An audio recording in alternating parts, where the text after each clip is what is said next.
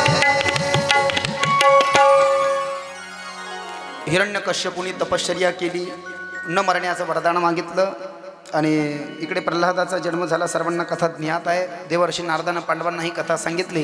हिरण्याक्षाचा भाऊ हिरण्यकश्यपू ब्रह्मदेवाकडे वरदान जेव्हा मागायला गेला पहिल्या दिवशी, तेव्हा देवराजेंद्रानं देवगुरु बृहस्पतीला पोपटाच्या रूपामध्ये पाठवलं। तो नारायण नारायण म्हणू लागला, हे घरी वापस आलं। पुन्हा दुसऱ्या दिवशी तपश्चर्याला गेलं, याच्या डोक्यावर आग तापायला लागली हिरण्यकश्यपूच्या। इंद्राला वाटलं याच्या बायका पोराला मारतो, म्हणून इंद्रानं हातात तलवार घेतली आणि कैयादूच्या मागे लागला। हिरण्यकश्यपूची बायको, तिला 3 मुलं आहे, राध अनुराध आणि सरराध, पोटात आहे प्रल्हाद। नारदानं आश्रय दिला, नारदानं विष्णूच्या भक्तीचा उपदेश प्रल्हादाला केला, म्हणून प्रल्हाद जरी राक्षसाचा पुत्र होता विष्णूचा भक्त झाला। त्याचा जन्म झाला, षंडामर्काकडे त्याला शिकायला ठेवलं। हिरण्यकश्यपू घरी आला, प्रल्हादाला विचारलं तुला काय शिकवलं? विष्णूचे स्तोत्र म्हणू लागला, आपलं शिकवा। 7 वर्षाचा झाला, विष्णूचे स्तोत्र म्हणू लागला। हिरण्यकश्यपू म्हणाला माझ्या राज्यात राहायचं असेल तर मलाच देव मानावं लागेल, मैं नहीं मानता तो, आज से तू मेरा पुत्र नहीं और मैं तेरा पिता नहीं। सेवकाला सांगितलं इसको उठाओ खाई में फेंक दो। सेवकांना रडू येऊ लागला। सेवक म्हणले हमको क्यों धर्म संकट में डालते हो प्रहलाद जी, अपने पिता को नारायण मान लो ना। कैसे मान लो, वो तो दुष्ट है मेरा पिता, मैं तो अपने नारायण को नारायण मानता हूँ। नहीं, तुम डालो मुझे, भगवान है तो मुझे बचा लेगा। प्रल्हादाला खाईमध्ये फेकलं। निर्वाणी गोविंद असे मागे पुढे झेलून घेतलं भगवंतानं। हत्तीच्या पायाखाली देऊन टाका, जागचे हत्ती भगवंतांना जागेवर चिटकवले। तेलाच्या कढईमध्ये टाका, तेल गरम करा, उकळा, नारळ टाकून पहा, फुटलं नारळ, इतकं तेल उकळलं। प्रल्हादाला तेलाच्या कढईत टाकलं तर पाणी करून टाकलं देवानं। हात पाय कापून टाका, सखळ दंडानं बांधा, तलवारीचे हात तलवारी सगळं वरती केले। कुठेही प्रल्हाद वाचतोय। होलिका नावाची बहीण आहे, सिहिका पूर्व होलिका, होलीच्या दिवशी मरण पावली ती। एका कुटियेमध्ये होलिकेला बसवलं आणि त्या आत्याच्या मांडीवर प्रल्हादाला दिलं। त्या होलिकेला आग्नेपासून काही होणार नव्हतं, पण देवानं तिला दिलेलं वरदान खोटं ठरवलं।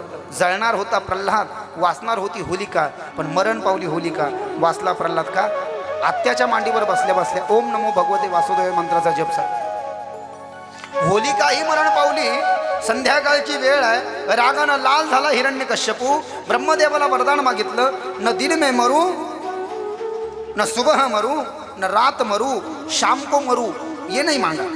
न घर के अंदर मरू, न घर के बाहर मरू, बीच चौकट पे न मरू, ये नहीं मांगा। न आदमी के हाथ से मरू, न जानवर के हाथ से मरू। धड माणूसही म्हणता येत नाही, धड जानवर म्हणता येत नाही नरसिंहांना। संध्याकाळची 5:45 वेळ आहे। बहन को खा गया मेरे, हाथी के पैरों से बच गया, खाई से बच गया, तेल के कढ़ाई से बच गया। कौन है तेरे पीछे बोल? मेरे पीछे तो मेरे नारायण। कहाँ है? सर्व घटी राम भाव शुद्ध।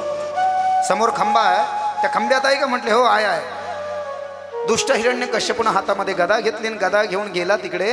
प्रल्हाद घाबरला, देवानं वाचवलं पण पाहिलं नाही ना प्रल्हादानं देवाला। देवा तू नाही आला तर भक्त का भरोसा तुझसे उड जाएगा, आ जाना मुझे बचा लेना। हिरण्यकश्यपूनं गदा जाऊन त्या स्तंभाला मारली। स्तंभ फुटला पण बाहेर कोणी नाही आलं, म्हणून रागानं लात मारली।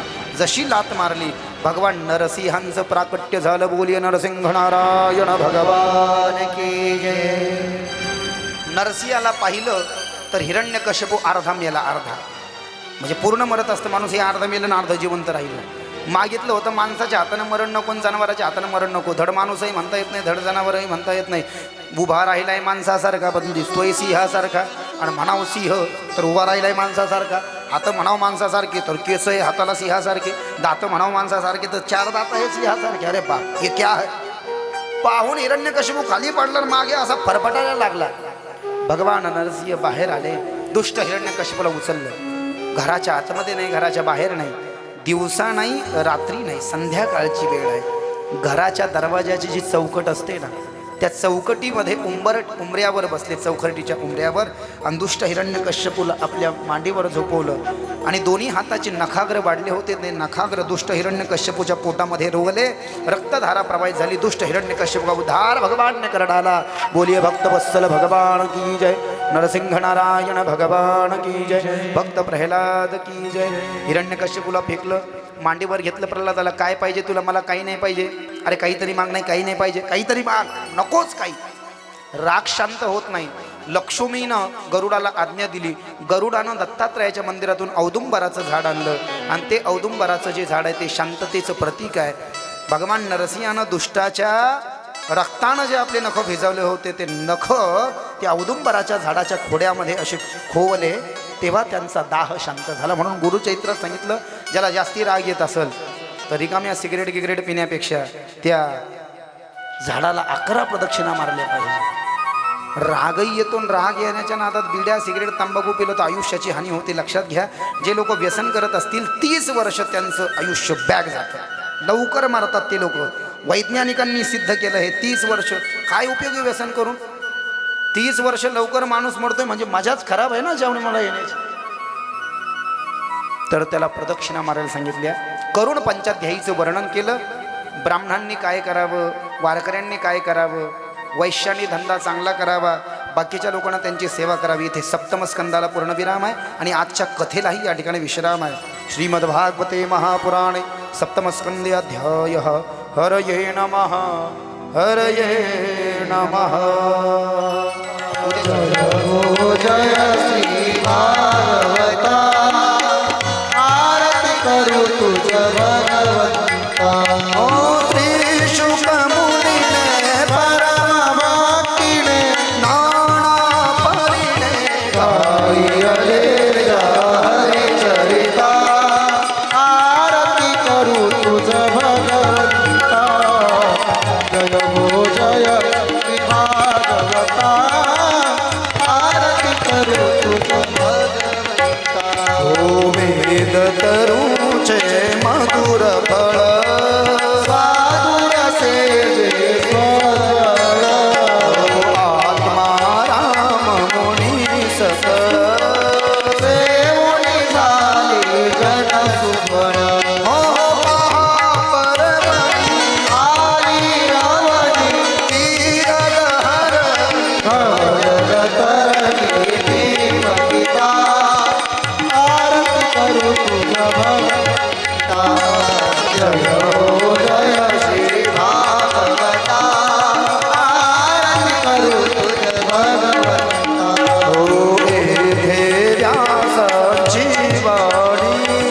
सात तारी गुण गाओनी. शास्त्र पुराणे मुकुट मानी परमाते मामृत जननी.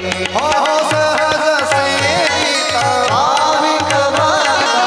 उदार दाता तत्वता देहाता. आरती करू तुझ भगवंता. जय हो जय श्री भागवता. आरती करू तुझ भगवंता. भगत जनो मानस तीरथ द्वादश सोपाने युक्त. निर्मल भक्ति जले भरित विहरे हरिहर सचित. कधी जपुळे सेऊनी भ्रमले हरपले रस पीता. आरती करू तुझ भगवंता. जय हो जय श्री भागवता. आरती करू तुझ भगवंता. अपार महिमा ग्रंथाता बदवेला तो नासाचा. प्राणाची कीर्तन कारांचा देवा कविवर सता.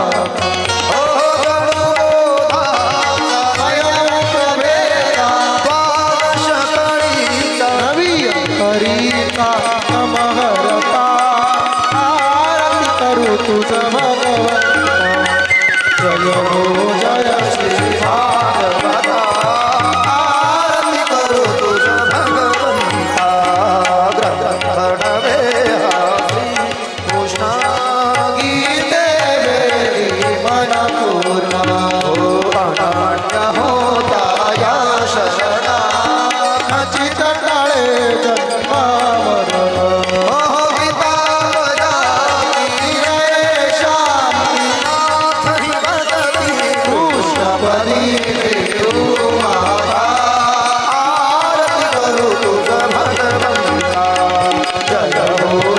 श्री भागवता आरती करू तुझ भगवंता ओ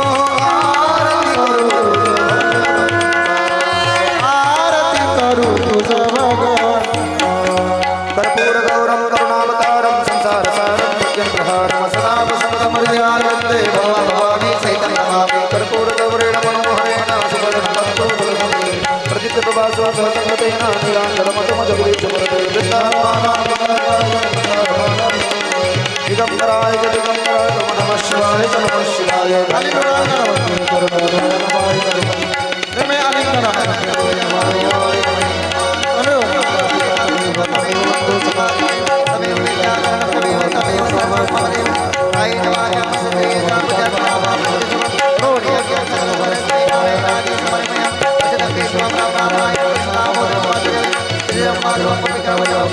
Namo